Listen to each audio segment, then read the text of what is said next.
This channel does not promote any violent, harmful, or illegal activities. All content provided by this channel is meant for an educational purpose only. আবার ATM জালিয়াতি কলকাতায় শিকার হলেন একজন বৃদ্ধ। টাকা তুলতে গিয়ে এটিএম কার্ড আটকে যায়।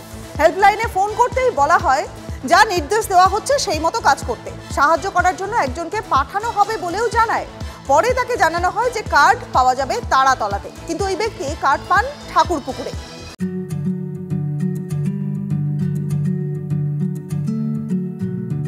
48 वर्षों की शैक्षणिक उत्कृष्टता के साथ 23 से भी ज्यादा प्रमुख बीटेक प्रोग्राम्स और 600 से अधिक अंतर्राष्ट्रीय छात्रों के साथ विज्ञान डीम्ड टू बी यूनिवर्सिटी देश की बेहतरीन यूनिवर्सिटी में से एक है। ফেব্রুয়ারির 23 তারিখ একই ঘটনা ঘটেছে জোকার বাসিন্দা দিলীপ কুমারের সঙ্গেও। ঠাকুরপুকুরে এটিএমে টাকা তুলতে যান। তার অভিযোগ যে এক ব্যক্তি নিজে থেকে এসে তাকে টাকা তুলতে বলেন। কার্ড আটকে যাওয়ায় হেল্পলাইনে ফোন করেন। তাকেও বলা হয় যে কার্ড পাবেন তারাতলাতে। পরে ফোন করে বলা হয় যে ঠাকুরপুকুরেই মিলবে কার্ড। সার্ভে পার্কের পর ঠাকুরপুকুরে ফের একই ধরনের অভিযোগ।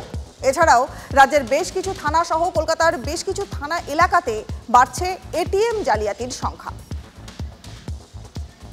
এটিএমটা লক হলে তারপরে আমি লোকটাকে বললাম, বাইরে একটা লোক এসছিল, তারপরে ওরও টাকা তুলতে, তারপর ওরা ঢুকে গেছে। ও বললো কি টাকাটা, আমি বললাম এটিএমটা লক হয়ে গেছে, টাকাটা আপনি কি করে তুলবে?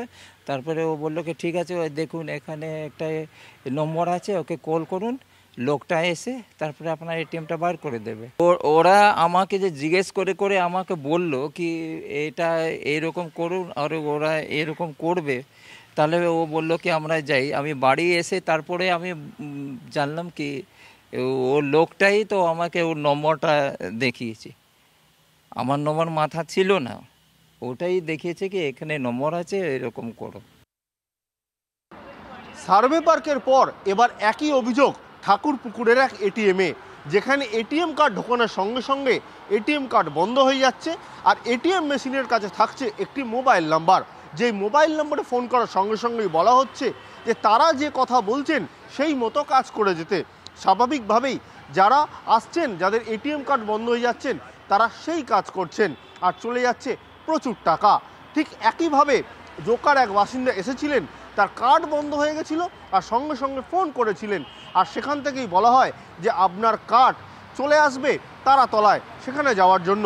যদিও কিছু সময়ের মধ্যেই সেই ঠাকুরপুকুরের এটিএমের জায়গা থেকেই তিনি কার্ড ফেরত পেয়েছেন।